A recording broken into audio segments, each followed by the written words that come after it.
આંતરજ્ઞાતિ લગ્નમાં અત્યાર સુધીના સૌથી મોટા સમાચાર। ખેડાની પાટીદાર દીકરીએ રબારી યુવક સાથે કર્યા છે લગ્ન। માતાએ દીકરીને પરત લાવવા માટે આજીજી કરી હતી।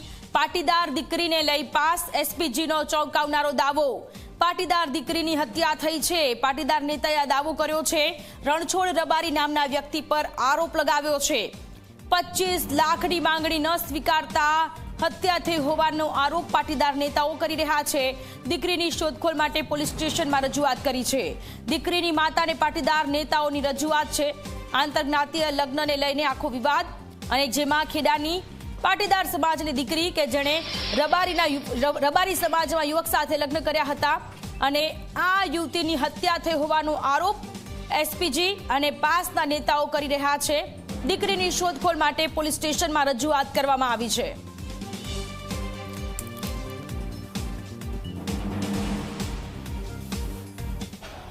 સાંજે અમને જાણવા મળ્યું છે કે દીકરીની હત્યા થઈ હોય એવું અમને આશંકા છે, કારણ કે 15 દિવસના પીરિયડમાં દીકરીને ક્યારેય પણ કોઈ પણ જગ્યાએ કોઈ પણ વ્યક્તિ સમક્ષ, કોઈ પણ પરિવાર સમક્ષ, કોઈ પણ કેન્દ્રની અંદર દીકરીને રજૂ કરવામાં આવતી નથી, જેથી કરીને એ લોકો 2 દિવસનો વારંવાર સમય માગી રહ્યા છે।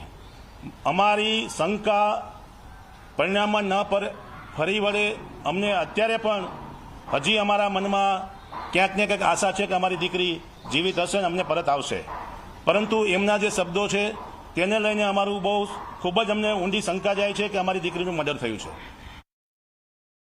છે। 15 દિવસ થયા અને પોલીસ દ્વારા ત્યાં માંગણી કરવામાં આવી। નડિયાદ પોલીસ પણ એમાં મહેનત કરી રહી છે, પરંતુ મોડાસાના વિસ્તારમાં જ્યારે મોડાસા વિસ્તારના પોલીસની અંદર જ્યારે દીકરીને રજૂ કરવામાં આવી તો એ દીકરીમાં રજૂ થનાર પોલીસ અને એની પોલીસની સાથે જોડાયેલા લોકો જે કોઈ છે એ જ દીકરીને ભગાડી ગયા છે એવું અમારું સ્પષ્ટ માનવું છે। અને આ વાત રણછોડ ભુવાજી માસ્તરે પોતાના સ્વમુખે સ્વીકારીને અમને કીધેલું હતું કે મને મોડાસા પોલીસ દ્વારા જ અમે રજૂ કરવામાં આવી હતી।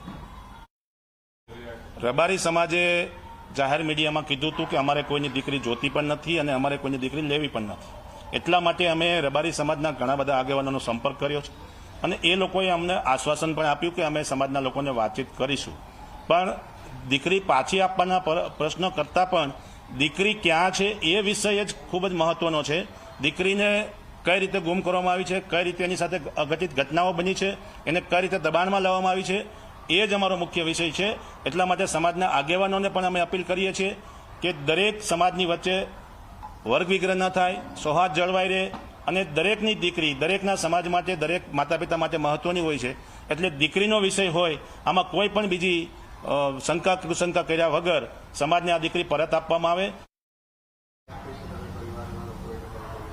અમને તો એવી શંકા છે કે આજ સુધી પછી કોઈ દિવસ અમને એવી ખબર નહીં આવી કશું, એટલે મારી છોકરીને કઈ અસામાજિક તત્વ થયું હોય તો શી ખબર। સરકાર પાસે ને સમાજ પાસે કે મારી છોકરી મને પાછી જ આપો, હર હાલમાં અત્યારે પણ પાછી જ જોઈએ।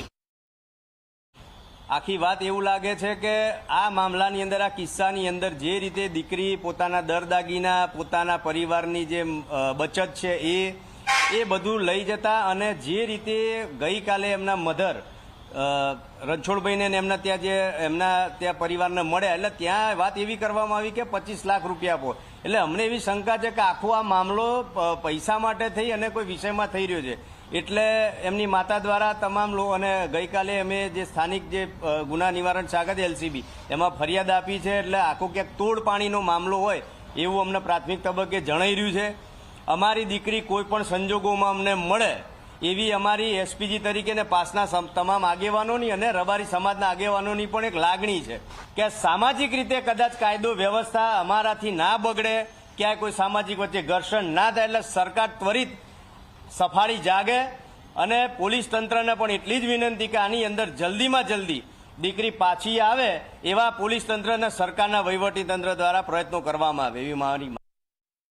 બહુ ગંભીરતાપૂર્વક આ દીકરીને કંઈ પણ થયું કે દીકરી પાછી ના મળી તો આ 3 અને 2 5 જણ જે સરકારી કર્મચારી એમની નોકરી 110% અમે ખાઈ જઈશું। આ એકદમ ચેલેન્જ સાથે ઓપન નેકેટ વાત કરી દઈએ, નોકરી વગરના થઈ જશે અને જેલમાં જશે એટલે હજુ સમજી જાય અને દીકરી વહેલામાં વહેલી તકે પરત આવે।